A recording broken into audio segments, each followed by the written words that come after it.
문재인 대통령은 왜 지방분권을 공약으로 내걸었을까요? 왜 지방자치단체를 지방정부로 부르겠다고 했을까요? 그것은 바로 복지국가를 만들기 위해서입니다. 실질적인 복지는 확실한 지방분권이 됐을 때 가능합니다. 지방자치의 원래 목적이 복지국가 건설입니다. 지방선거가 실시되기도 전인 1987년에 만들어진 우리 헌법에는 형식적인 지방자치가 단 몇 줄로 명시되어 있을 뿐입니다. 복지를 반대하는 세력들은 그 형식적인 내용을 악용하여 지방자치제도를 흔들어 왔습니다. 올 6월 지방선거에는 지방분권이 확실하게 명시된 개헌이 이루어져야 합니다. 그것이 복지국가로 가는 가장 빠른 길입니다. 전국자치분권 개헌추진본부 서울구청장 협의회. 꼭 알아야 할 어제의 뉴스. 오늘 오후 4시 40분쯤 삼성전자 이재용 부회장이 서울구치소를 나섰습니다. 박근혜 전 대통령과 최순실 측에 뇌물을 건넨 혐의로 작년 2월 17일 박영수 특검팀에 구속된 지 353일 만입니다. 여러분들께 좋은 모습 못 보여드린 점 다시 한번 대단히 죄송하게 생각하고 있습니다. 항소심 재판부는 이 전 부회장에게 징역 5년이 선고됐던 형량을 대폭 감경해 징역 2년 6개월에 집행유예 4년을 선고했습니다. 이 전 부회장의 혐의 가운데 뇌물죄 혐의 대부분과 1심 형량이 높았던 국외재산 도피죄가 무죄로 뒤집힌 게 결정적이었습니다. 정유라에 대한 승마 지원은 두 가지로 나눠 판단했습니다. 말과 차량을 무상으로 이용하게 한 사용이익은 뇌물이 맞지만 수십억 원에 달하는 마필 소유권은 넘기지 않았다는 이유로 무죄로 봤습니다.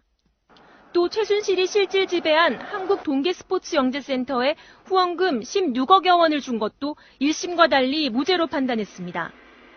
뇌물죄가 성립되려면 이 부회장과 박근혜 전 대통령 사이에 부정청탁이 있어야 하는데 재판부는 삼성의 승계 작업이라는 포괄적 현안이 있었다고 볼 수 없다며 뇌물을 줘야 할 이유가 없었다고 밝혔습니다.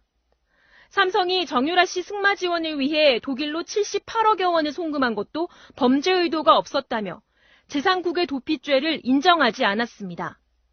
실형을 받고 법정 구속됐던 최지성 전 미래전략실장과 장충기 전 미래전략실 차장도 징역 2년에 집행유예 3년을 선고받아 석방됐습니다. 특검 관계자는 이번 판결에 대해 속아웃을 판결이라고 일갈했습니다. 그러면서 재판부의 논거를 조목조목 반박했습니다. 미르 K스포츠 재단 출연과 관련해 대통령이 기한과 금액까지 지정해 요구했다면 이는 출연을 해주면 대통령이 기업의 현안을 잘 봐주겠다는 뜻이라고 지적했습니다. 당연히 뇌물 공여 혐의 적용이 가능하다는 겁니다. 특히 이재용 부회장의 경우 아버지의 와병 이후 신속한 경영권 승계가 필요했고 대통령도 그 상황을 매우 정확하게 인지하고 있었다고 지적했습니다.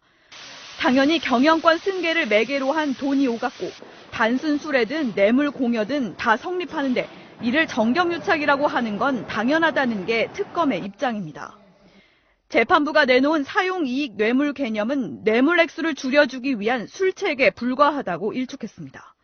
이처럼 이해할 수 없는 판결 전체는 결국 이 전 부회장의 집행유예를 목표로 논리를 짜맞춘 것으로 비난을 면키 어려울 것이라고 비판했습니다.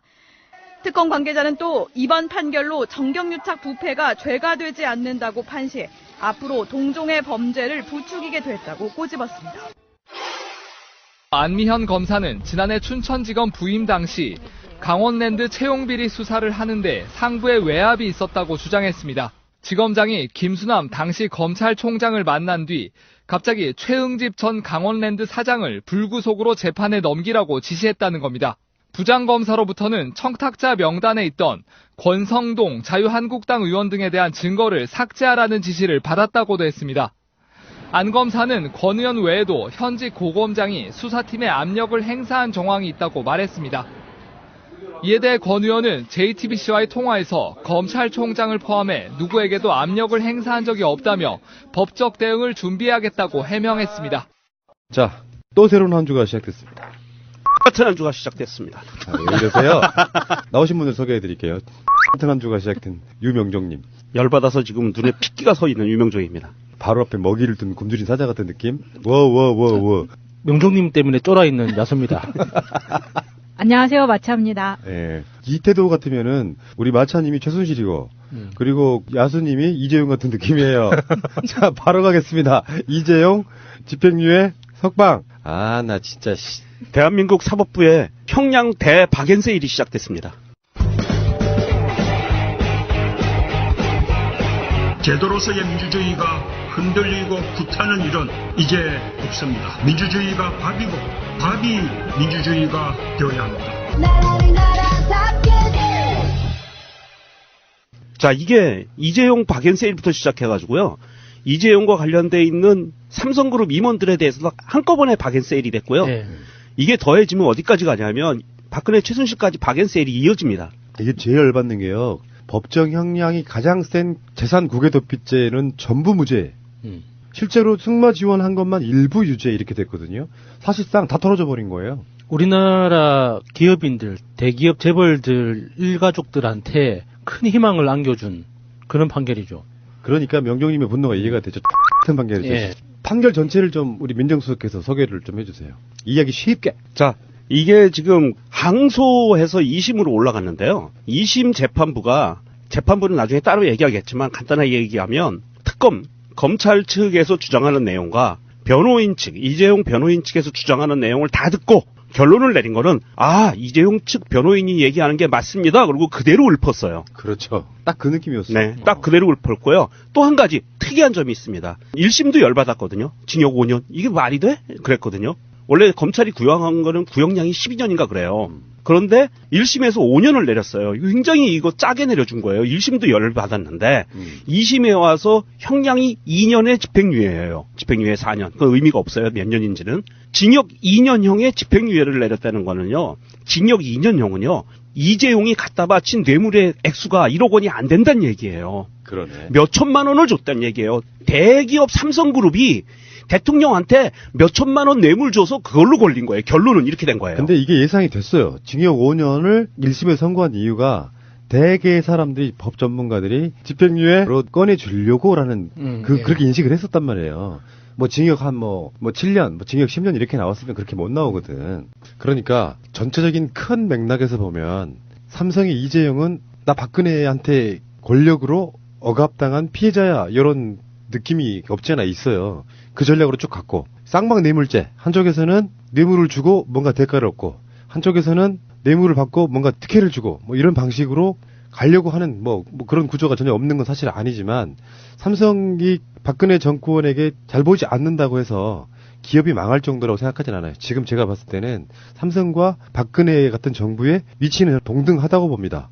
서로 간에 주거니 받거니한 뇌물을 통해서 서로가 윈윈하는 윈윈이라는 표현이 적당할지 모르겠지만 그런 느낌도 있고 그렇긴 하지만 이재용이 이런 식으로 이렇게 감경을 받게 되면 한쪽에 박근혜 쪽 전략은 또 어떻게 될 것이냐 이런 부분에서 봤을 때 결론적으로 공범관계인 경우 근데 재판부는 이것을 그냥 일방적으로 박근혜한테 당한 피해자 이렇게 몰고 갈 수는 있지만 박근혜 재판도 그대로 남아있는 거거든요. 그렇게 되면 박근혜 쪽도 이재용 재판에 영향을 받을 수밖에 없는데 많은 언론들이 이게 박근혜 쪽이 더 어려워졌다 이렇게 표현할 수도 있는데요. 전 그렇게 생각하지 않고요. 재판부가 다르기 때문에 박근혜에게 더 유리한 판결이 나올 수도 있는 저는 그런 상황이라고 봅니다. 1심과 2심이 뒤집히는 거 보면요. 사법부라고 하는 것도 보는 시각이나 어떤 관점에 따라서는 완전히 똑같은 사안을 다르게 해석하고 있잖아요. 박근혜에게 불리한 사건이라고 보진 않아요. 오히려 박근혜에게 유리한 측면이 있다고 생각을 합니다. 이게 정말 일반인으로서 저는 이해가 안 된 내용이 뇌물로 인정한 금액 자체가 방금 명종님이 몇 천만 원이라고 하셨는데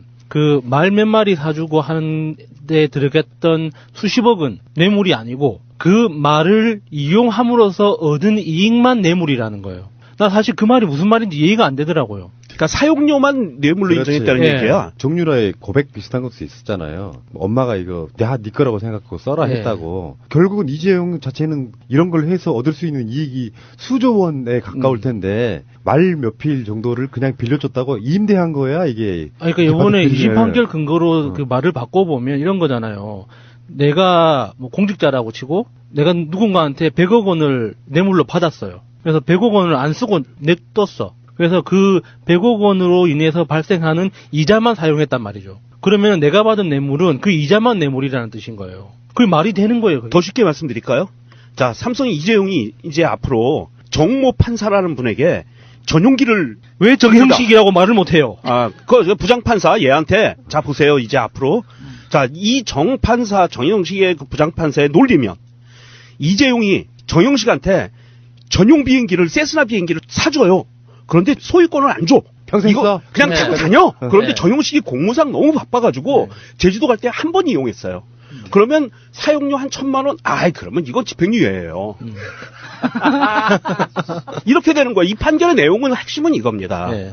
이게 말도 안 되는 개짓거리들을 벌이고 있는 거고 이게 지금 대한민국 사법부가 사실은 이번 판결로 인해서 명확하게 본인들의 정체성을 드러낸 거예요. 그렇지. 자, 대한민국 사법부는요. 유일무이하게 아직까지 적폐 세력의 수사를 받지 않은 곳입니다. 검찰까지도 지금 뒤집어져서 난리이지만 사법부는 전혀 손을 안 타고 있어요. 이번 기회에 잘 됐어요. 우리나라 국가적 불행은 저런 분들이 사법고시 합격 못했다는 거예요.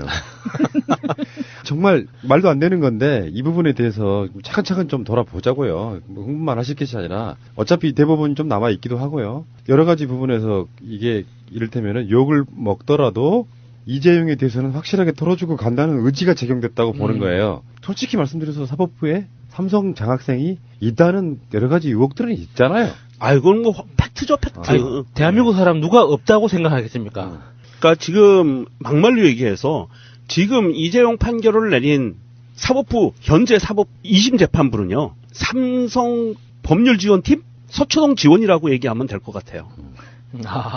삼성 법률지원팀이라고 봐야 될 것 같고요. 왜냐하면 어떻게 변호인이 쓴 변호인의 발언 내용들이 판결 내용에 그대로 반영이 된다는 거는 있을 수가 없어요. 왜냐하면 이 사람이 명백하게 유죄라는 것은 본인들도 알고 있어요. 그래서 유죄 판결을 내렸어요. 유죄 판결을 내렸는데도 불구하고 그 형량이 어마무시하게 말도 안 되게 적어지면서 집행유예로 풀어줬다는 것은 이거는 완전히 사법부의 의견을 그대로 들어줬다는 거고 검찰의 의견은 하나도 안 듣고 생각되는 얘기입니다. 자, 이게 뇌물죄예요. 대한민국에서는요, 아니 인류사에서는요, 뇌물죄라는 거를 입증하기가 제일 힘든 범죄예요. 그래서 뇌물죄는 누가 줬어, 누가 받았어, 정황상 저 사람이 안 받을 수가 없었어 라면 성립이 돼요. 굳이 증거가 필요 없어요. 정영식이가 내린 한명숙 총리가 의자가 뇌물을 받았다고 뇌물죄로 처벌을 했어요. 네. 그때는 그때 당시 보면 검찰의 기소 내용을 100% 받아들였어요. 얘가. 변호인의 논리는 하나도 안 받아들였고요. 이번에는 특검 측의 기소 내용을 하나도 안 받아들였어요. 변호인의 논리만 받아들였어요. 그러면은 변호인과의 어떤 사적 우정을 의심을 해볼 수밖에 없네요. 뭐 서울대 법대 동기라고 하더라고요.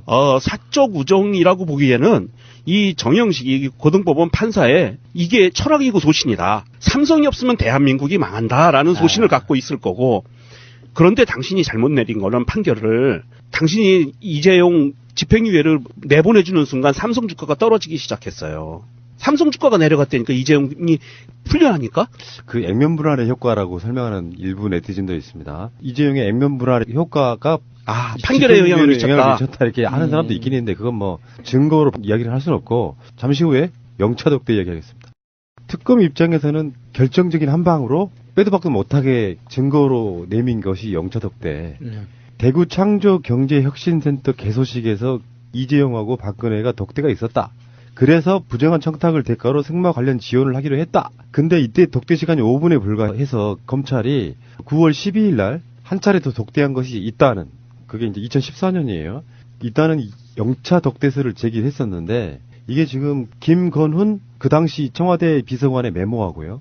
안봉근의 기억 이걸로 이제 제시를 했는데 삼성이 적극적인 방어를 한 상황이에요. 전 김건훈 비서관의 메모에 9월 12일 날은 LG, 두산은 10월 15일 날 독대 일정도 적혀 있었는데 LG 총수와는 9월 17일에 만났으며 10월 15일에는 박근혜가 이탈리아 순방 중이었다 이렇게 증거를 제시한 거예요. 그러니까 김건훈의 메모가 잘못됐다는 것을 이야기하고 있는 거고, 사실은 김건훈의 메모보다도 더 알려진 건 안봉근의 기억이죠. 네. 근데 이거에 대해서는 이재용이 그랬었죠. 이걸 내가 기억 못하면 침해다. 뭐 이런 식으로 이렇게 반발을 했단 말이죠. 근데 명정님 또 하나실 것 같아요. 이런 부분에 있어가지고 뇌물을 죄를 입증한다는 건 정말 어렵거든.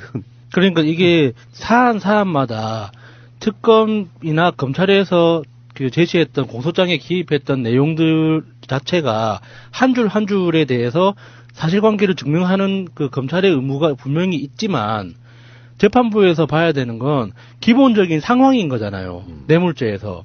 이재용은 재산 승계라는 어떤 큰 필요성이 있었고 최순실과 박근혜를 비롯한 그 청와대 세력들은 그거를 통해서 자기들이 어떤 특정한 이익을 취할 수 있는 기회가 있었다는 거는 누구든지 이해하는 굉장히 단순한 상황인 거잖아요. 근데 그런 전체적인 상황에서 비롯되는 의심, 뇌물이라고 미루어 짐작할 수 있는, 합리적으로 추론할 수 있는 그런 근거들에 대해서는 다 눈 감고 개별적인 그 사건 하나하나를 따져서 뭐 이거는 증거 능력이 충분하다, 부족하다, 안 된다 이런 식으로 해서 전체 상황 자체를 이거는 무죄라고 판단해버리면 그러면 앞으로 우리가 뇌물을 줄 수 있는 기회가 너무너무 많아지는 거예요. 기업들 입장에서는. 이걸 어떻게 책임질 거예요. 그 정영식 판사가. 근데 여기서 보면은 가장 형량이 무거울 수 있는 국외 재산 도피에 대해서 말을 이렇게 어렵게 하면 어떡하냐.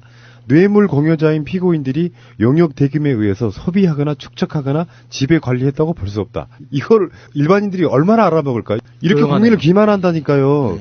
피고인들이 용역 대금에 의해서 소비하거나 축적하거나 지배 관리했다고 볼 수 없다. 그러니까 돈을 받은 사람들이 자기들이 주체적으로 쓰지 않았다 뭐 이런 뜻인 것 같은데. 이 부분은 무슨 뜻이냐면 삼성의 논리인데요. 삼성의 논리가 그대로 들어가서 재판부의 논리로 들어간 거예요. 제가 화를 낸 부분도 이 부분입니다. 사실은. 국외재산 도피는 돈을 해외로 보낸 사람 이재용이죠. 이재용이 대장이니까 이재용이 해외로 돈을 보냈는데 이게 이재용이 이익을 보려고 보냈느냐 아니냐의 문제였어요.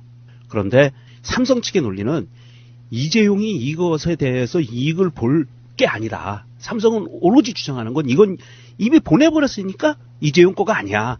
최순실이 뭘 해먹던 이건 이재용하고 상관없어. 이재용은 준 거야. 이 논리였거든요. 근데 재판부가 그대로 따랐어요. 근데 배치되잖아요. 아까 처음에 나왔던 얘기가 또 배치되는 거예요. 그렇죠. 그 안에서 재판부 자체도 논리 모순이 벌어지는데 이 뜻입니다. 이거 그대로 그 문맥상을 그대로 풀어드리면요. 뇌물 공여자인 피고인들이 이제 삼성그룹 그 임원들하고 이재용입니다. 용역 대금에 의해서 이게 이제 독일로 보냈다는 30몇 억이요. 소비하거나 그 돈을 썼거나 축적하거나 따로 빼서 저금해놨거나 지배관리 이 돈에서 직접 지배해서 관리했다고 볼 수 없다라고 이야기한 거예요. 그러니까 이 돈은 삼성이나 이건희 주머니에서 나갔지만 나가는 순간 삼성과는 인연이 없고 끊어진 돈이기 때문에 삼성 책임 아니야라고 인정해 준 거예요. 그러면 줬으면 끝났단 얘기야. 말산 계약을 무효로 하는 그 계약서를 다시 썼잖아요. 네. 그거를 재판부에서 받아들였다는 거예요. 다 받아들였다는 거죠. 자, 보세요. 자, 앞으로 이제 벌어질 일들에 대한 예측입니다. 이명박이 미국 다스법인에게 100억 원을 몰래 출자했어요. 이게 해외 재산 도피 은닉죄가 성립이 안 된다는 얘기예요. 이 논리로 하면. 나 그거 안 썼는데? 이자 안 받았는데? 내가 관리 안 했어? 그러면 끝났다는 얘기예요. 똑같은 얘기가 지금 대한민국 사법부 재판부가 법을 어떻게 해석하는지가 명확하게 드러난 거예요. 첫 번째 뇌물죄는 정황상 측근들이 메모했고 증언을 하면 뇌물죄가 성립이 됩니다. 왜냐하면 공무원이 관계된 거기 때문에 이거는 뇌물죄에 대해서 굉장히 엄하게 처벌을 하는 게 그동안의 전통이었어요. 공무원들이 관여했기 때문에 명확한 100% 증거가 없어도 이건 뇌물죄를 처벌을 해왔습니다. 대한민국에선. 그런데 이거를 명확한 증거를 찾지 못했기 때문에 무죄라고 판단을 내린 거고요. 또 하나는 앞으로 벌어질 모든 일, 과거의 모든 해외 재산 도피 은닉했던 거에 대해서 나 그거 죄 준 건데 하면 이제 무죄가 된다는 얘기예요. 판결 내용에 재산 국외 도피 의사 없어 단지 장소가 외국일 뿐이었다. 그렇죠. 그거예요. 그래서 삼성 측의 논리였어요. 이건 삼성에서 법조팀이 만들어낸 논리고 이 논리를 그대로 사법부가 받아들였다는 거고요. 그러니까 이 사법부가 이재용의 마음속을 들여다본 거네요. 이재용이 그 돈을 그렇게 독일에다 옮겨놓은 건 은닉의 의도가 아니라 그냥 남아도는 돈을 한국에 둘 수도 있고 독일에 둘 수도 있기 때문에 어쩌다 보니 거기가 독일이었더라. 그리고 어쩌다 보니까 그게 최순실과 박근혜와 정유라 쪽으로 갔더라. 절대 의도된 게 아니었다. 네. 그러니까 내가 쓰려고 하는, 내가 이익을 보려고 하는, 또 내가 그거에 대해서 직접 관리하지 않은 돈이야. 그러니 나는 무죄야를 그래 맞아라고 얘기해 준 그렇게 거예요. 재판부에서 관심법으로 봐주기 있어요? 마음을 그렇게 들여다볼 수 있나? 근데 이 정영식 판사의 이전 판결 내용들을 보면 조금 이해가 갈 수도 있어요. 2012년 나경원의 장애인 알몸 목욕 인권 유린 사건과 그 집안의 친일 행적을 비판한 네티즌에게 300만 원 벌금을 선고했던 사람이고요. 그리고 공직선거법 위반과 업무상 횡령 등의 혐의로 기소된 이재영 새누리당 의원에게 실형을 선고한 원심을 낮춰서 징역 1년에 집행유예 2년, 벌금 700만 원을 선고했던 사람이기도 해요. 그리고 최근에는 아디다스 코리아가 서울 세관장하고 관세 등 부가처분 취소 소송 항소심에서 1심 판결을 뒤집고 아디다스 코리아에 승소 판결을 내준 적도 있는 사람이에요. 네, 자유선진당 박선영 국회의원을 기억하시는 분들 있으실 거예요. 네, 기억합니다. 네, 이 사람이 정영식 판사의 장모입니다. 정영식 판사의 와이프의 어머니. 네. 그럼 이 장모가 더 쉽지 이 사람아. 아니 저는 순간적으로 그래서 그게 정영식이랑 뭔 상관이야 이렇게 생각했거든요. 그런데 이 박선영 의원은 김진태 의원의 사촌 누나입니다. 이거. 김진태 사촌 누나요? 네. 오. 그래서 정영식으로는 처형이 되는 거죠. 그런데 이런 김진태와의 관계가 있고요. 이 정영식의 와이프의 자매의 남편 중에 하나가 외국인하고 결혼을 했는데 이 사람이 로키드 마틴에 근무하는 사람입니다. 정영식 판사의 처남. 아니죠. 처남이 아니라 처형. 너는 처제의 남편인 거지. 네. 그러면 동서네? 동서지간입니다. 네. 근데 여기서 그러면 중요한 문제가 하나 나와요. 최순실과 로키드 마틴 관계. 그러네요. 이 인맥 관계가 그렇죠. 최순실과 박근혜와 이명박과 이게 연루가 안 돼 있다고 보기가 힘들어지는 그러니까 상황이네요. 국정농단에 있어서 아직까지 규명이 되지는 않았지만 안민석 의원 등이 최순실과 로키드 마틴과의 관계를 설명한 적이 있었거든요. 그렇죠. 예. 요거는 그냥 넘어갈 수가 없는데. 그러면 나중에 정영식이라는 판사가 그 명단에서도 오르락 내리락 거릴 수도 있다는 얘기나요? 그러니까 중요한 길목에 정영식한테 이 사건이 온 거예요. 그러네. 쉽게 뭔가 상황을 풀기는 정말 좋은 소스가 되지 않았을까. 그리고 이 동서지간 중에 또 한 사람이 전 대법관인 민희령 대법관입니다. 대법관이면 범상치는 않은데. 이 듣다 보니까 무섭네요. 국회의원 박선영의 남편이 민희령이라는 거죠. 여기에서 로키드 마틴이라는 이름이 등장하니까. 무섭죠. 예, 좀 뭔가 최순실의 네트워크가 이 정도인가 싶은 그런 느낌이 확 드네요. 자기들끼리 뭔가 어떤 상황을 이렇게 만들었을 때, 이 사람은 나는 판사니까 우리 가족과는 아무 상관없이 판결했어. 이렇게 말할 수가 있을까요? 나는 없다고 보는 것이고요. 마차님 수고하셨습니다. 오늘 밤길을 지켜주세요. 느낌이 좀 쎄한 게 이러고 나서 정영식에 대해서 연합뉴스가 사실상 칭송하는 것 같은 보도를 내보내는데 이런 식이에요.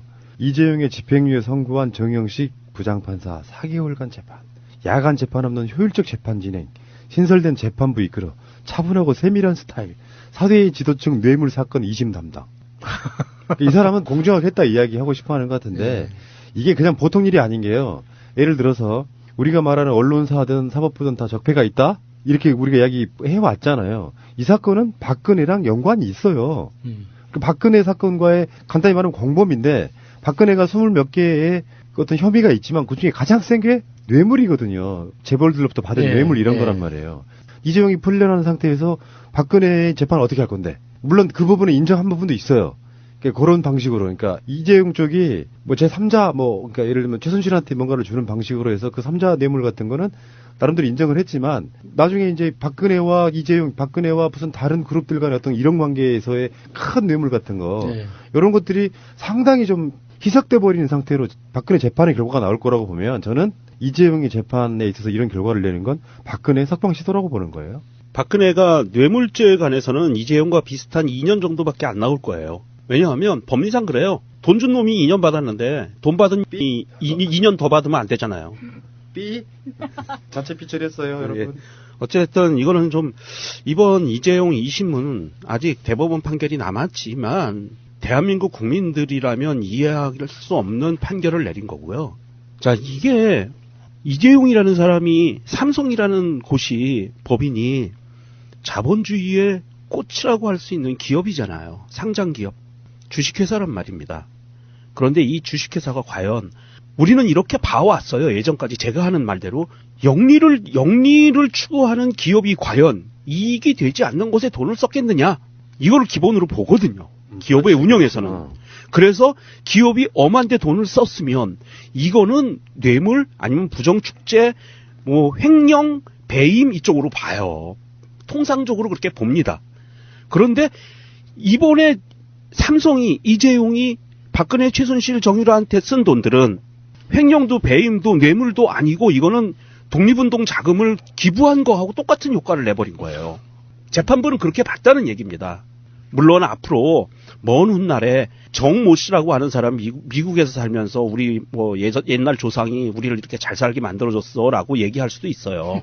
비버리 힐스의 대저택을 갖고 있으면서 우리 할아버지가, 우리 증조 할아버지가, 우리 고조 할아버지가 열심히 소신을 굽히지 않고 사회의 지탄을 받아가면서 이러한 그 일을 벌려줬기 때문에 우리는 이렇게 편하게 살 수 있어. 그리고 수용하고 놀 수도 있긴 하지만 이거는 대한민국이라는 나라의 촛불로 인해서 촛불을 들고 사람들이 수많은 시간 동안 수많은 사람들이 대한민국을 바로 세우자라고 하면서 벌떼같이 일어나서 이루어 놓은 이러한 상황들에서 완전히 찬물을 끼얹는, 완전히 역행하는 이런 판결을 내린 거예요. 이 사법부는 그만큼 이제는 역사에 씻을 수 없는 죄를 짓고 있는 겁니다.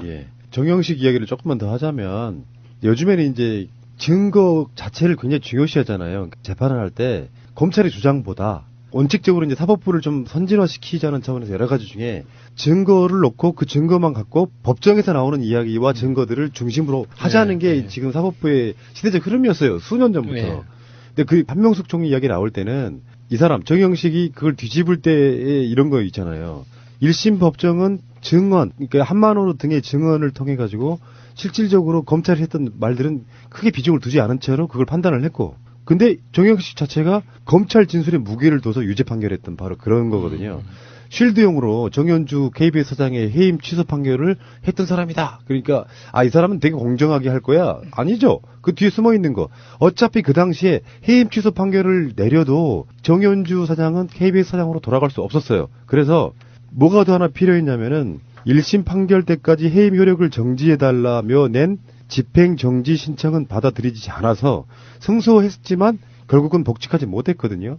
그러니까 이런 식인 거예요. 지금 정영식 같은 사람들은 대표적인 저는 적폐 판사라고 보는 것이고, 그리고 이건 재판장이고 주심 판사인 강문경은 아까도 이야기했지만 다시 한번 정리를 해드리면 이재용의 변론을 맡았던 송우철, 그러니까 1심 변호사예요. 정영식하고 그 송우철 변호사하고 서울대 법대 동기고 주심 판사인 강문경하고 부산중앙고 선후배 사이예요. 이렇게 얽혀 있어요. 그러면 우리가 의심하지 않을 수 없잖아요.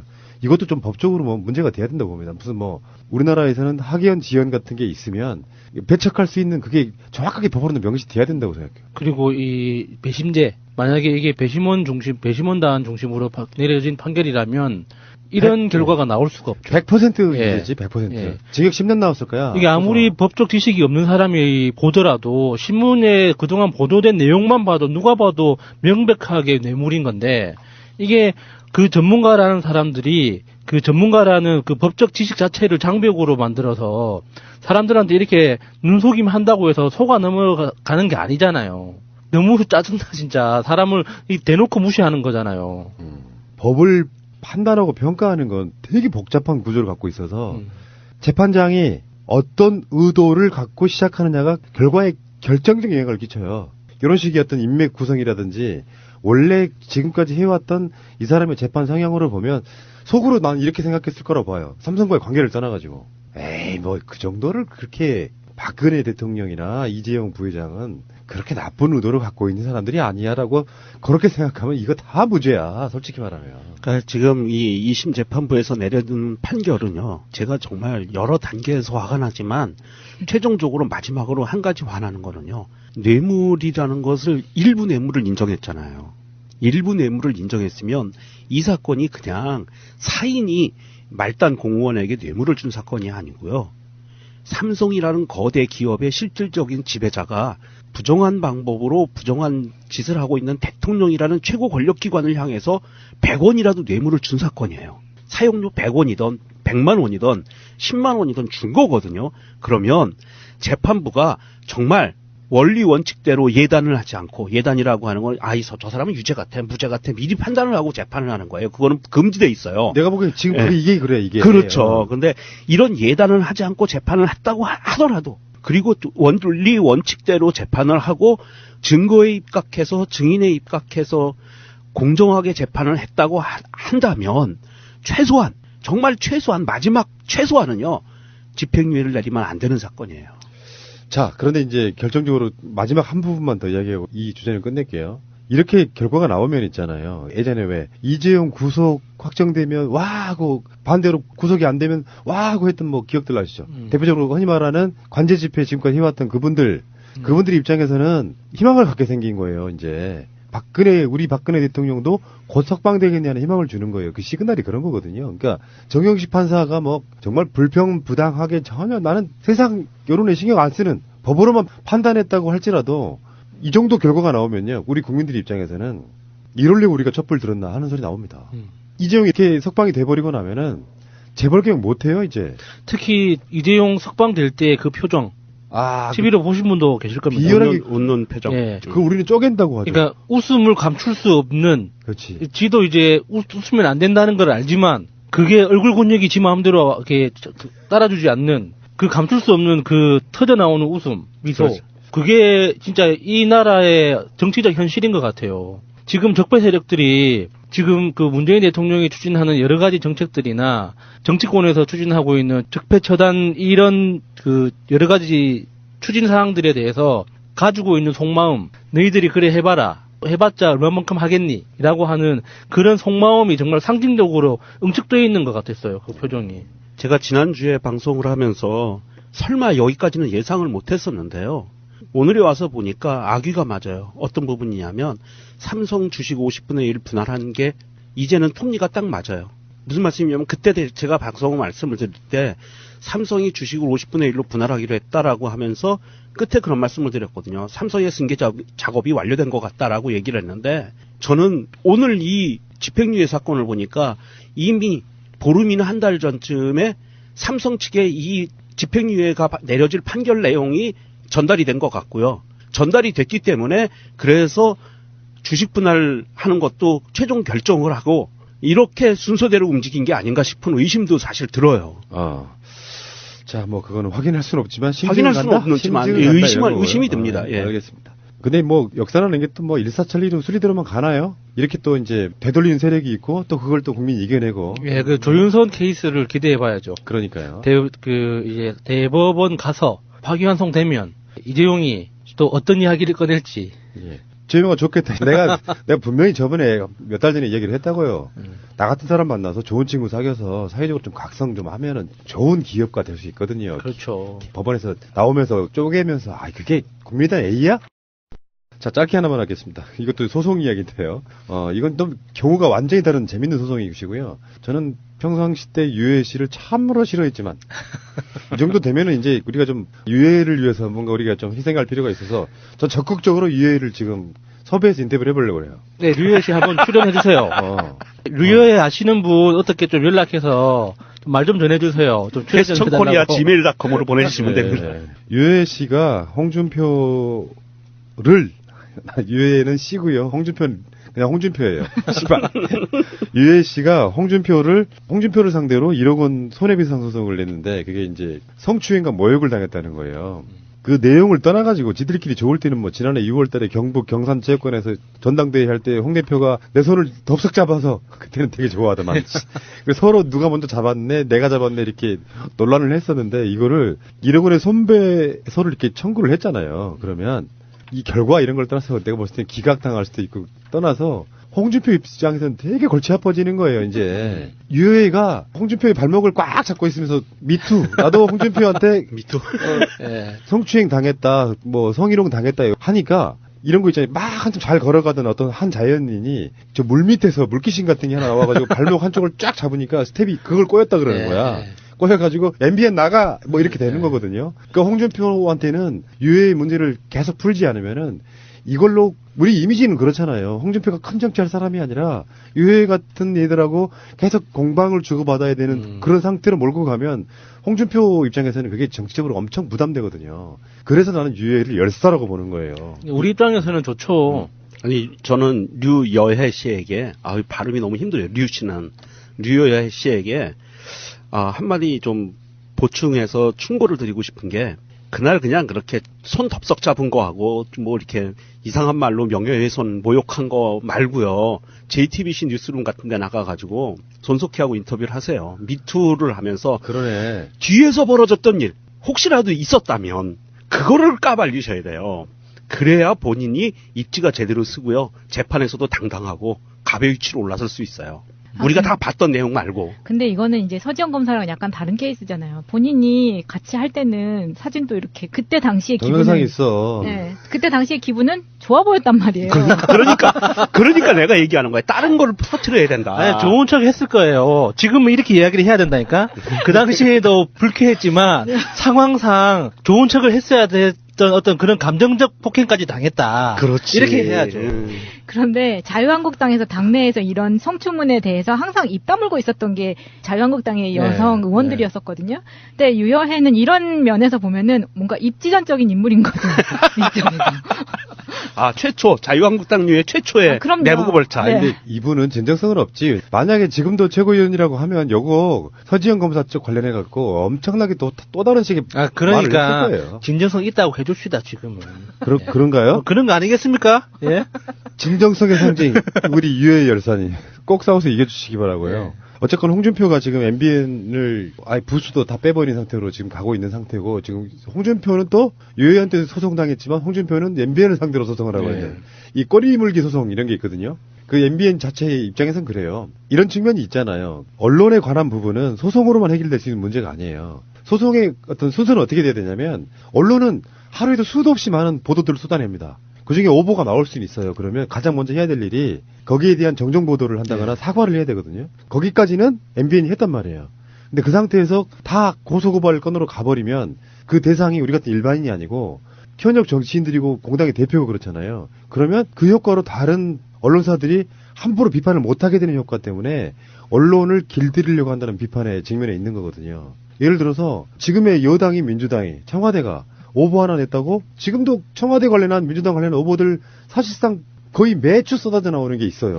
추측 보도 하다가 보면 그거를 전부 다 소송으로 걸어버리면 보도 못하게 되는, 그러니까 언론 자유를 심각하게 억압할 수 있는 상태를 만들 수 있단 말이죠. 소송은 어느 때 하냐면 우리는 잘못한 게 없다라고 상대방이 사과나 정정 보도를 안 할 때 거기에 대놓고 소송을 할 수 있는 거예요. 최근에 왜 TV조선이 녹음해가지고 뭐 한 그 사건에 대해서 지금 문재인 대통령 생일 광고 그 녹음 거기에 대해서 정정 보도를 안 하고 사과를 안 하면 소송으로 가는 그런 방식으로 가는 거죠.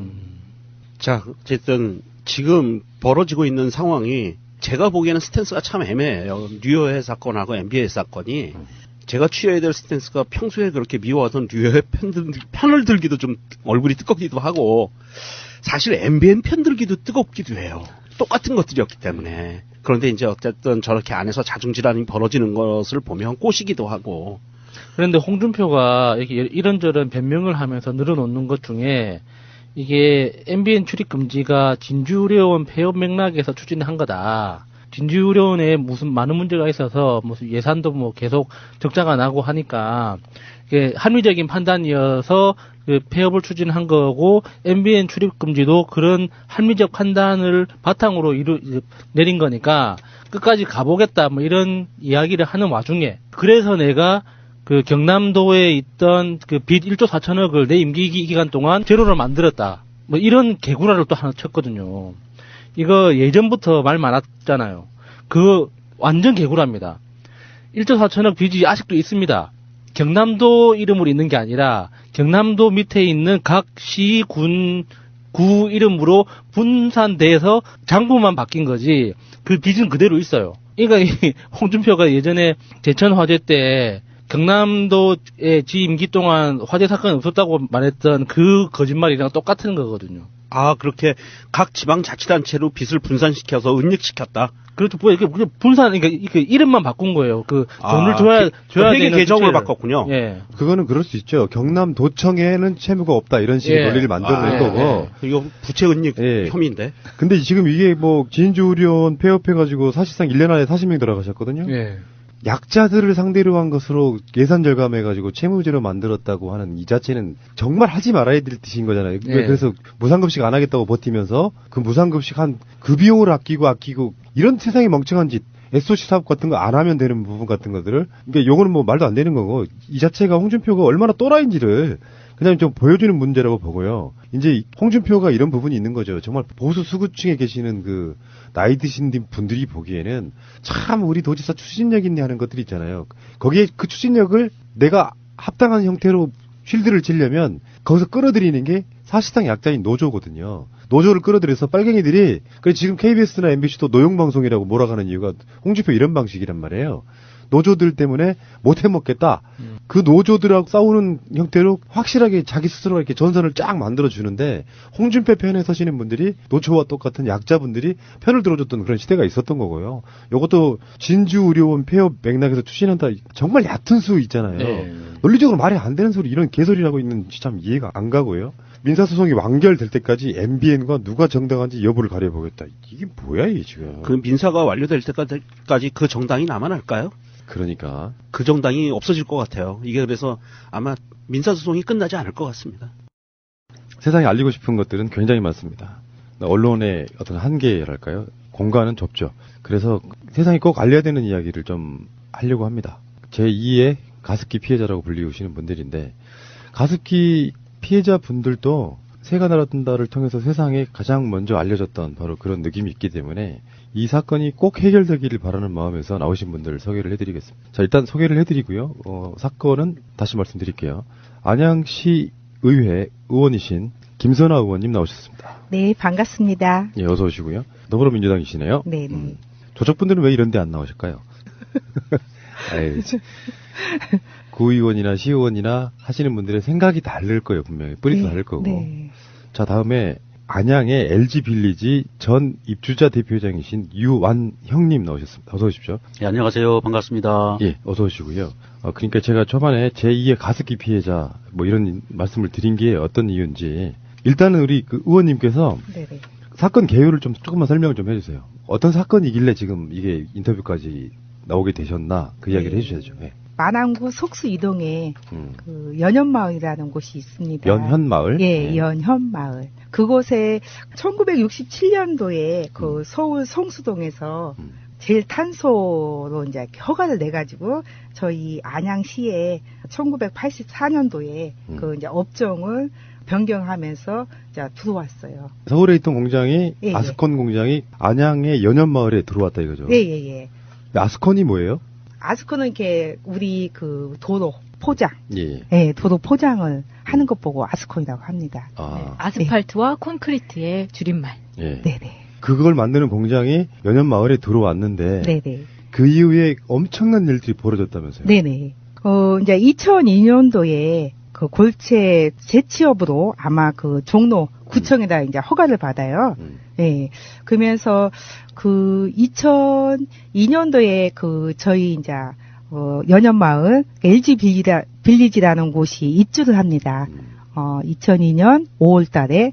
근데 2004년에 4월 달에 제일산업에서 이제 건설 중간 폐기업, 네, 그 중간 처리업을 허가를 받아요. 거기에 그 폐아스콘하고 건설 폐기물 골재 파쇄하는 걸 이제 이렇게 그때부터 하기 시작하고 있는 거예요. 그래서 그게 그때 아마 2002년도 5월 달에 이제 LG 빌리지가 입주를 할 당시에 안양시 청소과에 아마 거기서 팀장하고 이제 가장을 걸쳐서 그 업을 이제 처리하고 있어요. 그러면서 2004년도에 그 민원이 정말 그 냄새, 예, 그 아스콘, 폐아스콘이라는 것은요, 그 아스팔트를 망가지잖아요. 제 쉬운 말로 하겠습니다. 망가지면 그걸 걷어서 재생으로 이제 다시. 맞아요. 예, 만들어내는 게 폐아스콘입니다. 그 업을 그쪽에다 이제 허가를 내주는 거예요. 그때는 이미 그 저희 1920세대죠. 그 LG 빌리지가 이제 입주를 했죠. 근데도 불구하고 그 공청회라는 것을 임시적으로 걸쳐서 그 공청회 할 때도 제가 그 자리에 있었어요. 안 된다. 주민들이 절대로 안 된다 하는데도 불구하고 그 시범 공전을 돌리면서 그때는 말도 없이 그 정말 그 냄새 때문에 사실 그때 아이들이 중학교하고 이제 고등학교도 가는데 그 가해 선생님이 오시면 창피할 정도로 예, 그 냄새가. 쓰레기 같은 그런 냄새가 아니라 완전 화학? 예. 그 아스팔트 깔면 그 지나가면서 그 냄새 나는 거 있죠? 고무 그 타는 냄새, 것 같은. 고무 타는 냄새. 이게 지도상으로 보면요. 안양천이 흐르고 있고 안양천 주변에 제1산업개발 그게 그 회사 이름이죠. 네네. 제1산업개발이 있고요. 바로 지도상으로 거리는 얼마나 될지 모르겠는데 거의 인근에서 연현초등학교가 있고요. 네네. 그리고 200m도 안 됩니다. 그리고 그 옆에 예. 연현마을이 이제 아파트 단지를 말하는 거였죠. 이렇게 네네. 쭉 형성이 돼 있는데 네네. 어떻게 이 구조가 가능하죠? 왜냐면은 여러분들은 이제 냄새의 문제가 아니라 그 냄새 속에는 공기 중에 온갖 화학 물질들이 계속 퍼지고 있는 것이거든요. 네네. 저는 이해가 안 되는 게 이렇게 유해한 공장이 도심 그것도 초등학교 네네. 주택단지 옆에 있다는 것 자체가 전혀 이해가 안 되거든요. 네네. 이게 지금 해결이 안 된 상태로 이게 심각하다고 느껴서 예. 이걸 해결해달라고 하는데 아직까지 안 되고 있는 게 어느 정도 기간 동안 오고 있는 거예요? 제가 2010년도에 아마 시의원으로 들어갔으니까 그 전에도 2002년도부터 2010년도까지면 벌써 8년 동안이잖아요. 그 8년 동안 안양시 홈피가 마비될 정도로 민원을 제기했어요. 그런데도 안양시는 그 어떤 행위도 하지 않습니다. 그래서 네. 문제는 이제 네. 여기까지는 개요고 예. 실제로 그 공장이 들어서서 얼마나 많은 사람들이 피해를 받고 있는지를 한번 이야기해보고 싶어요. 예. 지금 그 공장이 생긴 이후에 얼마나 많은 분들이 현재 어떤 질병을 앓고 있는지 좀 소개 좀 해주십시오.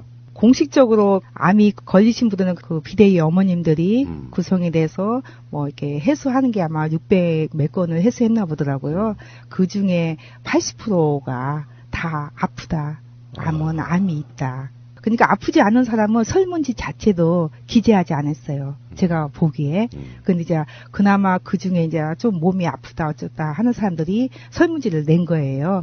거기에 80% 이상이 암을 앓고 있다는 거에 좀 안타깝죠. 회장님, 예. 주민이시니까 더 잘하실 거 아니에요? 네네. 그 공장 이후에 마을이 어떻게 돼 있어요, 지금? 어떤 실태랄까, 이런 거? 그곳이 원래가 동아제약이 있던 부지였습니다. 아하. 동아제약이 있었는데, 거기가 이제 그 조합이 설립을 하면서 1872세대가 들어왔습니다. 들어오면서 그 제일 아스코는 그때 아스콘 공장을 계속 했었고요. 그 이후에 2001년에 저희가 입주를 하고 나서 2004년도에 우리가 너무 냄새나고 하니까 그 집단 민원도 신고하고 하니까 공청회를 했어요. 당시에 그 신중대 안양시장이 연현초등학교에서 공청회를 했는데 그게 나중에 알고 보니까 공청회가 아니라 그냥 일반 그 공청회 하면서 나중에 폐아스콘 재정 처리하는 그거를로 해서 공청회를 한 거예요. 저희한테 그런 것들을 이런 방구도 하지도 않고 나중에 알고 보니까 그렇게 해서 처리를 해준 거죠. 그러면서 그 당시에 그 이후에 총석과장이었던 당사자가 처리해주고 나서 그 제일 아스콘, 제일 산업으로 취직을 하게 되는 거죠. 그러니까 어떻게 보면 이제 마피아 조직처럼 공피아가 그 안에 내포가 돼 있다.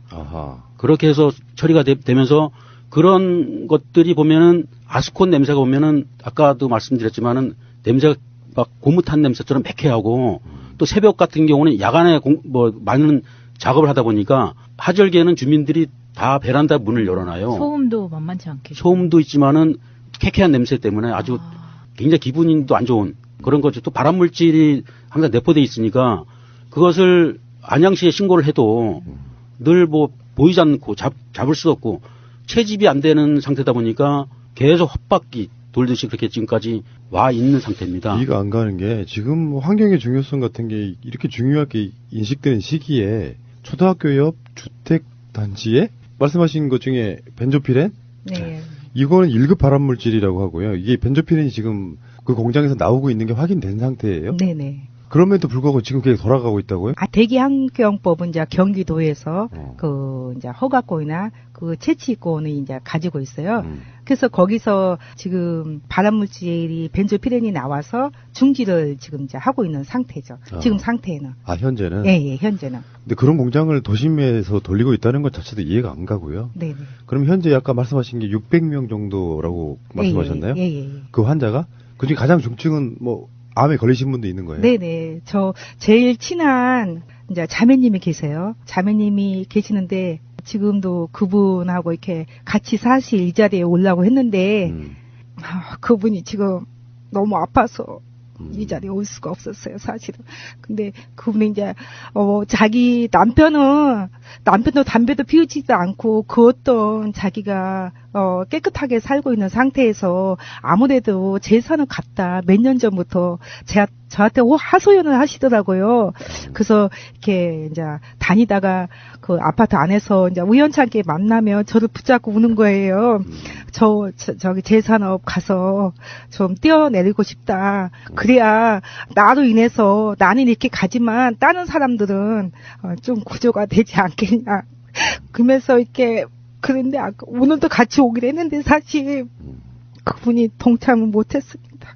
그러니까요. 네. 진짜 중요한 거는 이제 뭐 다 소중한 것이겠지만 초등학교가 옆에 있단 말이에요. 네네. 이게 질병이나 이런 거는 이렇게 설명드리면 될까요? 어떤 사람은 멀쩡할 수도 있어요. 체질에 따라서. 네네. 근데 특정 부위가 약하신 분들은 그런 영향으로 인해서 암에 걸리기도 하고 치유할 수 없는 정도의 상처를 입기도 하는데 더 큰 문제는 어린이 아이들도 바로 옆에 있다는 거잖아요. 그 공기를 그대로 마시고 있다는 뜻이었고 최근에 그게 중지되기 전까지는 지금 그 실태를 조금 더 좀 자세하게 알 수 있을까요? 세상에 제가 2010년도에 이제 비례대표로 사실 이제 당선이 돼서 시의회를 입문했잖아요. 그래서 이제 의원으로서 그 현장을 방문을 해봤어요. 그때는 지금보다 더 심하게 원속으로 골체 파쇄를 하고 있는 거예요. 그 속에서. 저는 이제 이렇게 이거 폐 아스콘만 문제가 있다고 보고 있었어요. 사실 그 전에는.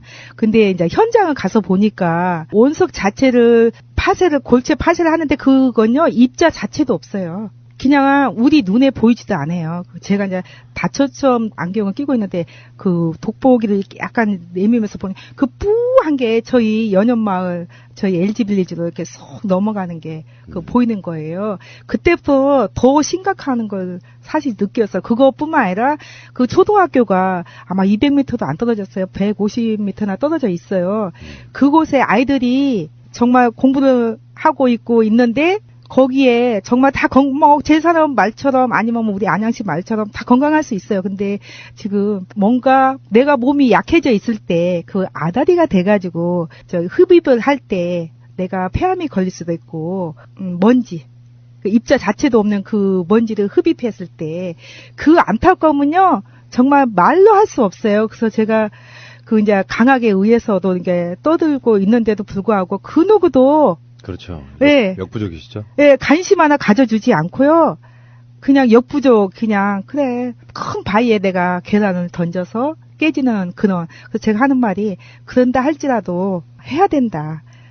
지속적으로 이제, 안양시에 요구했는데요.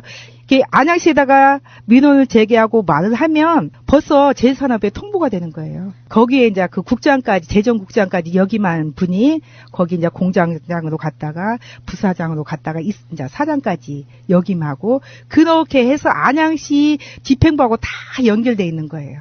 유착 관계가 굉장히 꽤 있는 거네요. 네. 근데 그렇게 제가 보고 오직해야 제가 시연을 안 한 한이 있어도 그 어떤 사람도 제3업에 옹호하며 내가 가만히 있지 않아. 나 시연 안 해도 좋다. 같이 옷 벗자. 제가 그렇게까지 그 시정 질문을 하면서 이제 그게 이제 계기가 돼서 아마 이렇게 감사를 한번 하는 계기가 됐어요. 근데 그 감사를 한번 이제 안양시 자체 감사를 해봤더니요. 11건이나 불법이 이제 이렇게 나오는 거예요. 근데도 그걸 그 부서가 되면 그게 정당하다고 다 이렇게 말하는 거예요. 단지 강제 이행금 5천만 원만 부과시키지 그 이상도 하지 않는 거예요. 안양시에서. 그 70년대의 개발독재 시대의 마인드. 예. 아주 쉽게 표현하면은 내가 담배를 피워요. 예. 내 집에서 내가 담배 피우는데 무슨 상관이야. 이 그런 관점이거든요. 예. 근데 이게 공중을 퍼져나간다는 건 굉장히 심각한 문제잖아요. 네. 그래서 지금 피해자가 추정컨대 한 600명쯤 되는 거고 전문적으로 역학조사 같은 걸 하신 적이 있어요? 그래서 이제 남원 내기 마을 저희가 고향이 남원인데 그쪽에 이렇게 기사가 있더라고요. 그리고 또 이제 의왕시에 그 관련해서 경찰분들이 암에 그 아스콘 공장 옆에 계신 분들이 암에 걸린다는 거에 대해서 이제 역학조사를 좀 이제 해봤으면 좋겠다. 그러니까 안양 10일을 좀 편성을 해서 역학조사를 하자. 그래도요, 하지 않습니다. 이 나쁜 사람들이네. 네. 지금 가스콘 공장이 안양에만 있는 게 아니고 아까 말씀하신 그런 네, 여러 네. 지역에 네. 있는데 사례가 있는데도 불구하고. 대체적으로 보면은 네. 그 공장 주변에서 암 환자들이 많이 나오더라 이런 예, 거잖아요. 예, 예. 그러면 지금 이 부분에 있어서 안양시는 왜 그걸 안 하고 있는 거예요? 당연히 해야지. 제가 5분 반응을 하고 시정 질문해서 최소한 역학조사를 그러면 해보자. 정말 제일산업이 그 유해 물질이 나오지 않는데도 불구하고 내가 이렇게 떠드는지 아니면 연연마을 아까 그 자매님처럼 그분들이 이렇게 제일산업 때문에 암이 걸렸다고 생각하는 그분들을 그렇게 이안이라도 삼게끔 한번 해보자. 예, 아니라는 걸 그럼 밝히게. 근데도 안 하는 거예요. 근데 그건 이제 하게 될 거예요. 회장님 입장에서 보면 보통의 아파트 단지와 예전과 지금의 차이에서 실제로 동네 주민들이 시름시름하고 그런 분들이 굉장히 많아진 게 느껴지세요? 느껴지죠. 나이 드신 어르신들 같은 경우는 뇌질환을 발생이 돼갖고 걸어가는데 보면 불편하고 그래서 어르신 왜 그러세요 하면은 이제 뇌질환을 해갖고 갑자기 쓰러져서 병원에 입원해 있다가 이제 다시 이제 집에 와서 재활치료하고 하는 그런 과정들도 이제 이렇게 목격이 되는데요. 그런 것들이 보면은 안양시에서도 그런 것들을 충분히 역학조사하다 보면 나올 수도 있고요. 제가 그 제일산업을 한번 항의 방문하고 들어가서 보니까 골재를 파쇄하고 그러면서 이렇게 보면 여성들 파우더를 얼굴에 하잖아요. 네. 그 정도로 이게 파쇄가 되면 그렇게 만듭니다, 입자가. 그래서 만져보면은 거의 밀가루 수준. 거의 밀가루 수준이에요. 그러니까 그냥 이렇게 바람 불면은 그게 이제 날아다니는 거고요. 날아간다는 거죠. 그리고 제가 이렇게 한번 손으로 해갖고 불어보니까 그냥 흩어져요.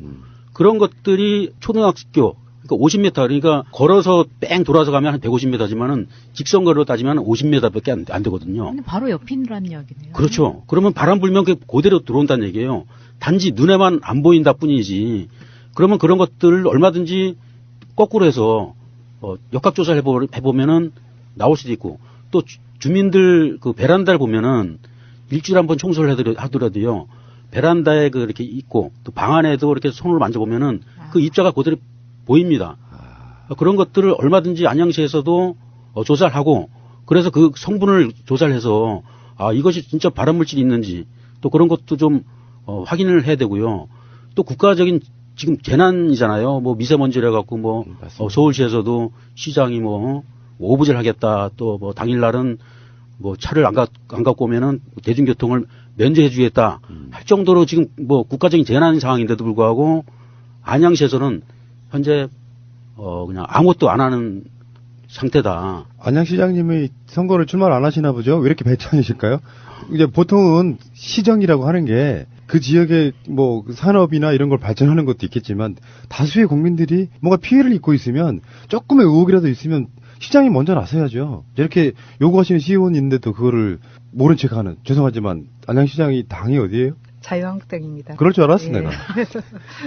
근데 보니까 작년 말에 각자 개인적으로 이상하다라고만 생각을 하셨었을 텐데 작년 말에 동네 태권도장에서 이제 첫 간담회가 열렸어요. 네. 근데 처음에는 예상으로는 30-40명 모이면 많이 온 거다라고 생각을 하셨다고 하는데 100명 넘게.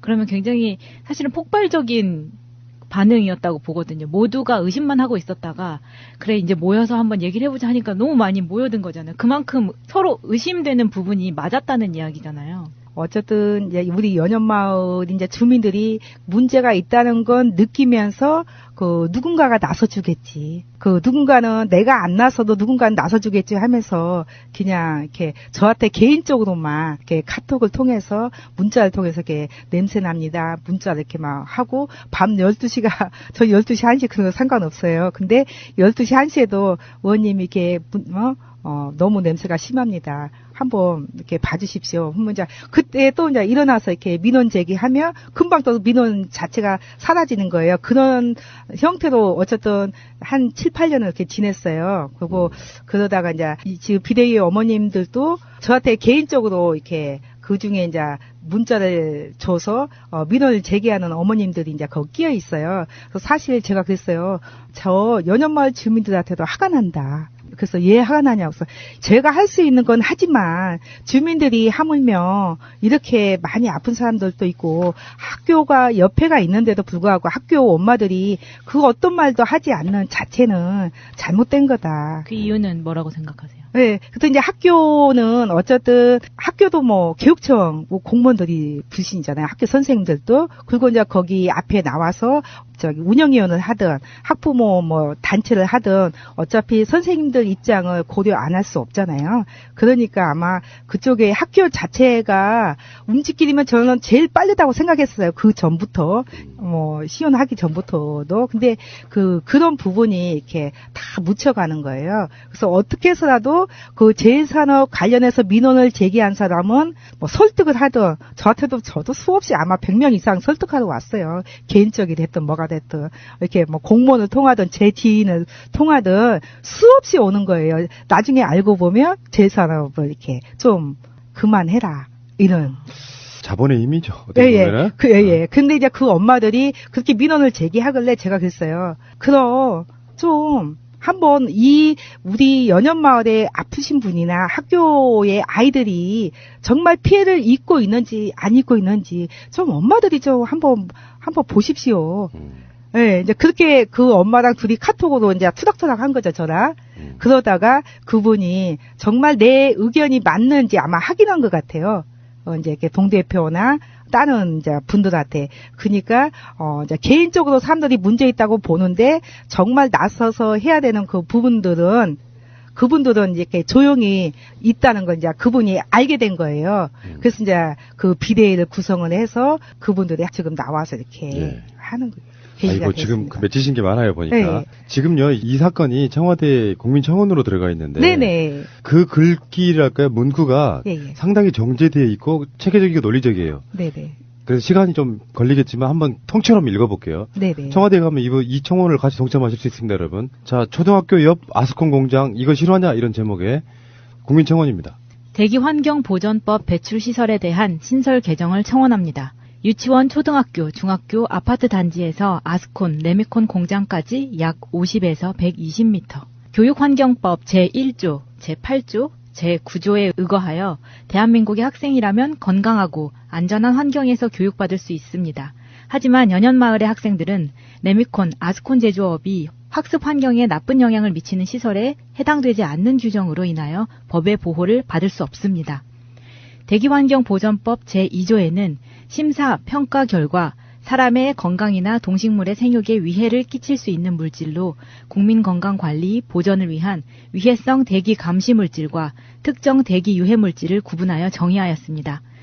유치원, 초등학교, 중학교와 나란히 위치해 있는 아스콘 공장은 지난해 유해성 대기 감시 물질인 다환, 방향족, 탄화, 수소류, 벤조피렌, 일산화탄소가 배출되고 있음이 적발되었습니다. 20여 년의 끊임없는 악취, 분진의 민원에도 교육부, 환경부, 관할 지자체는 무엇을 하였는지 20년이 지나서야 굴뚝을 통해 배출되는 대기오염물질 검사를 실시하였으니 그동안의 관리 감독이 제대로 이루어졌을지 의문과 불신이 팽배합니다.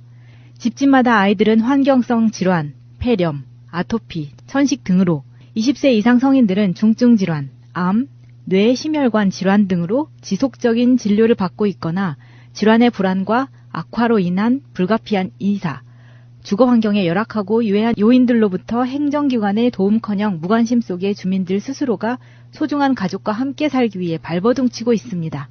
이것이 비단 경기도 안양시 연현마을만이 갖고 있는 고통이 아닙니다. 레미콘, 아스콘 공장 주변에 거주하고 있는 주민들이라면 지역을 막론하고 불가피하게 겪고 있는 공통적인 위험 요소입니다. 학교, 아파트 창틀과 실내에 유입되어 쌓이는 까만 분진, 비산먼지, 수많은 레미콘, 덤프트럭의 이동으로 인한 배기가스, 소음, 교통체증과 위협, 악취로 인한 두통과 메스꺼움. 초미세먼지의 중국발 황사 유입으로 미세먼지 비상조치 발령이 내려진 어제 오늘의 대한민국이 떠들썩합니다. 레미콘, 아스콘 공장 주변 주민들, 특히 공장 옆에서 교육받고 있는 학생들은 특정한 오늘이 아닌 365일을 분진, 비산먼지, 악취, 발암물질로 인하여 비상조치 발령이 내려진 채 살고 있습니다. 대기환경보전법 제16조 제1항 및 같은 법 시행규칙 제15조 배출 허용기준 별표에 따른 대기오염물질의 배출 허용기준과 배출시설에 대한 신설을 조사, 검토하여 개정을 청원합니다. 예, 좀 긴 글 읽으셨는데요. 역사적 큰 틀에서 보면은 쌓여온 적폐예요. 근데 아직까지 우리 손이 좀 덜 갔던 거죠. 이런 부분에 있어가지고 우리가 이제 원전 문제, 핵발전소 문제를 많이 다루는 팟캐스트 중에 하나인데 그들은 유출되는 방사능은 없다고 합니다. 그런데 이상하게도 그 주변에는 기형아분들이 많이 태어나죠. 그런 차원으로 생각하면 될 것 같고요. 그래도 핵발전소 원자력 문제는 그 위험도나 심각성을 인식해서 대통령부터가 탈원전 점차적으로 하겠다라고 선언한 거 아니에요? 이런 부분은 더 심각한 걸 수도 있어요. 어떻게 보면. 근데 아직까지 그게 법규도 미비하고 그러니까 저는 이게 가장 중요한 게 이 지자체의 장 이런 사람들이 갖고 있는 생각의 문제예요. 그런 행정이나 정치를 왜 합니까? 자기 지역에 사는 사람들이 병 들어가고 있는데 어떤 로비에 의해서 그쪽 사람들이 그 공장으로 가고 직장을 찾아가고 소수의 사람들 때문에 다른 사람들이 계속 피해를 보고 심지어는 엄청난 질병에 걸리고 살아야 된다는 게 이게 말이 되는 상황인가요? 거기에다가도 보면은 보통 이제 연연 초등학교 교장 선생님이나 또 일반 이제 교사분들 같은 경우는 2년이나 3년 있으면은 전출을 가고 발령이 나잖아요. 네. 그러다 보니까 계속 거기에 대한 문제점에 대해서 심각하게 생각도 하지도 않고 또 거기 업체에서 연연 초등학교에다가 장학금을 줍니다. 이거 진짜 심각하네. 네. 장학금을 주니까 교사나 교장들은 어차피 저기서 상당한 금액을 우리한테 주고 하니까 고맙게 느껴지고 그러다 보니까 학생들보다는 그쪽을 이렇게 좀 생각하는 그런 어처구니 없는 일들이 벌어지고 있거든요. 그 죽음의 돈이잖아요. 어떻게 보면. 그 돈을 줄 것이 아니라 공장을 이전한다든지. 이건 교육부의 문제도 될 것 같고요. 안양시의 문제도 될 것 같고. 여러 가지로 지금 겹쳐져 있는 거죠. 환경 문제도 되는 거고. 사실은 안양만의 문제가 아니라 이 바람이 어디까지 가는지는 우리가 확인을 못했기 때문이지 서울까지도 충분히 올 수 있는 거거든요. 이거는 대한민국 전체의 문제인 것 같아요.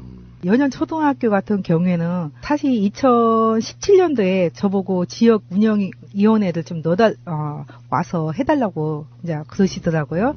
그래서 제가 사실 이렇게 그냥 일반 엄마들하고는 친해요. 일반 엄마들이 삼성초등학교에서는 지역 운영위원회를 해주시면서 연연 초등학교에는 지역 운영위원회를 안 해주냐고 저한테 서운하다고 그러시더라고요. 그래서 그럼 좋다. 내가 우리 연연 초등학교에서 그만 운영위원회를 하겠다. 그리고 이제 교장 선생님 또 해달라고 하시더라고요. 그래서 그 학부모 회장님이 부탁을 해서 그래서 만났어요. 사실 만나서 하겠다고 하고 어쨌든 이제 연연 초등학교 운영위원이 늦게 이제 구성이 됐어요. 근데 교감 선생님이 저한테 전화가 왔더라고요. 회의한 날. 그래서 왜 그러시냐고 했더니 안 오셔도 된대요. 그래서 갑자기. 예, 갑자기 그래서 왜 그러시냐고 그랬더니 제3업 공장장이 지역 운영위원을 그대로 하기로 했습니다. 와, 이거는. 네. 그 전에도 그러니까 운영위원을 하고 있었던 거예요. 그러면서 이제 이렇게 학교하고 소통을 하고 있었던 거예요.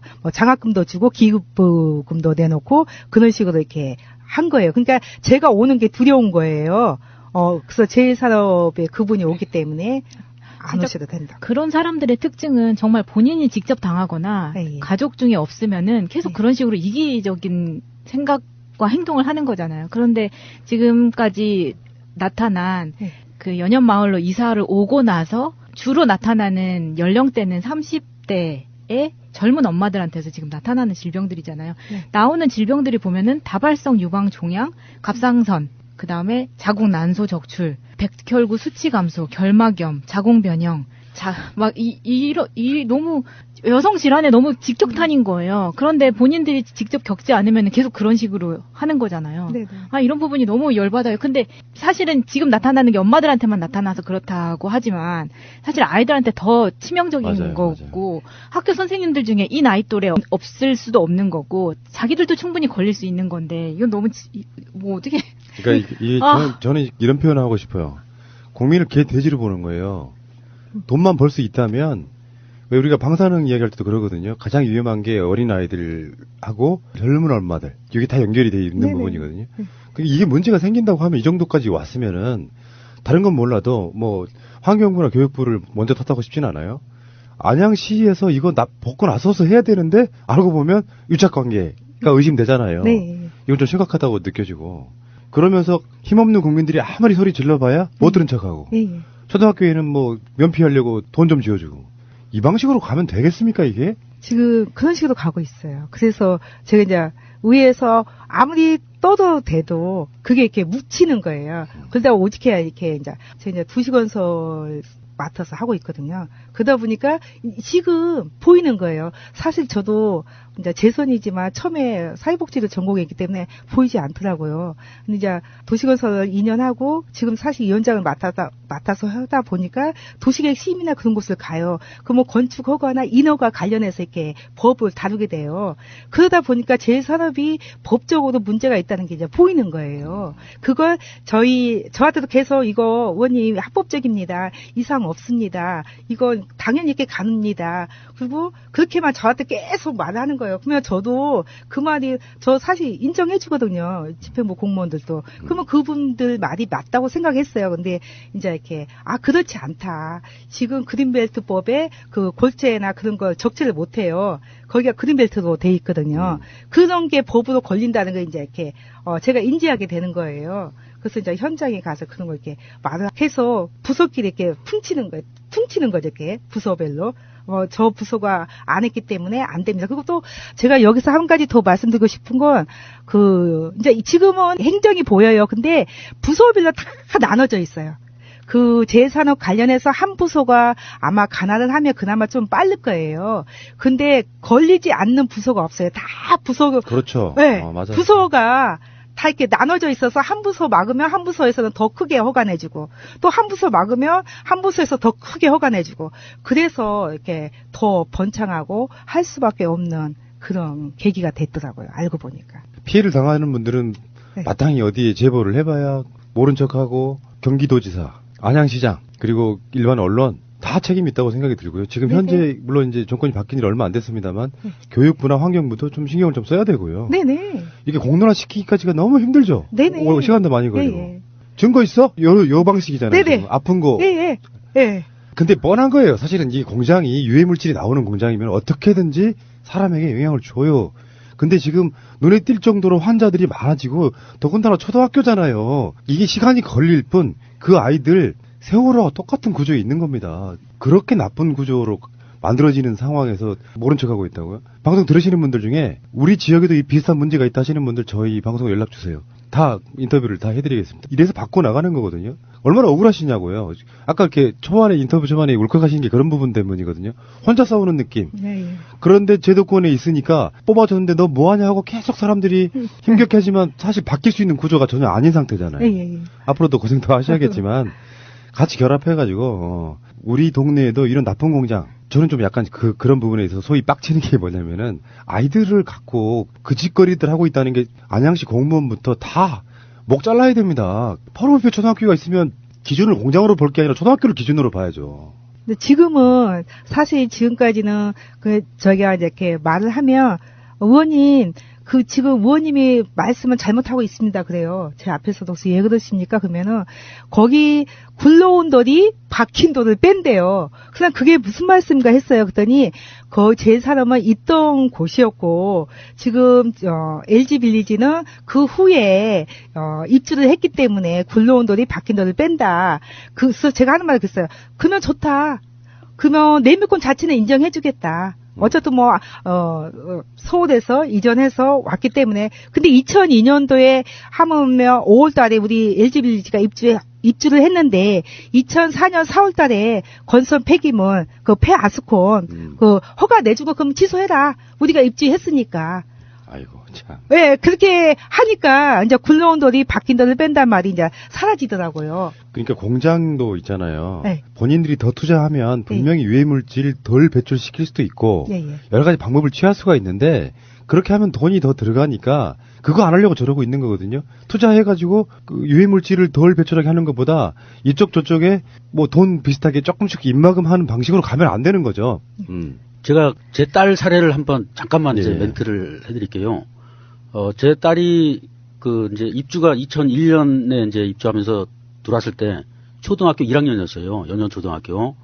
그래서 거기서 초등학교 졸업하고 바로 앞에 120m 떨어진 연년중학교를 졸업을 하고 그러고 양명고등학교 다니고 했었는데요. 지금은 대학생. 이제 그렇죠. 근데 이제 문제는 뭐냐면은 비염을 달고 다녀요. 항상 코에 콧물이 나오고 그래서 수술 받을 수가 없냐 하면은 수술할 수 없는 뭐 그런 상태이기 때문에 수술은 안 되고 그 좀 공기가 좀 좋은 데서 이렇게 좀 있으면 좋겠다라는 의사가 또 그렇게 얘기를 해요. 딸은 그래도 여기 공기 좋은 거로 본인은 이렇게 생각을 했었나 봐요. 그러다가 이런 일들이 자꾸 부각이 되다 보니까 아, 원인이 이거구나라는 것들을 네. 딸이 이제 좀 알게 되는 이런 과정도 있고요. 그 제가 이제 우리 집도 이런데 다른 집 같은 경우도 역학조사하면 이런 것들이 많이 사례가 많이 나오겠죠. 예.